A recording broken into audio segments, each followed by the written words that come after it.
Supreme court of Pakistan ने पंजाब के पीके में इंतखाबात के इल्तवास से मुतल्लिक केस का फैसला सुनाते हुए पंजाब में 14 मई को इंतखाबात करवाने का हुक्म दे दिया।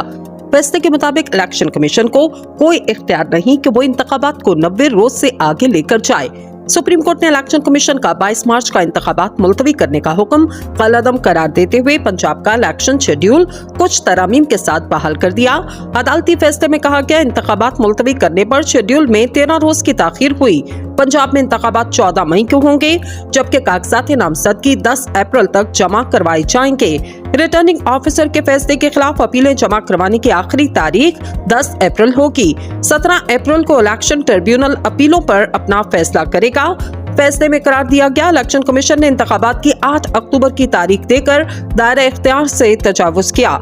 इलेक्शन कमीशन का 22 मार्च का फैसला गैर आईनी करार दिया जाता है और सदर मुमलिकत की दी गई तारीख का फैसला बहाल किया जाता है।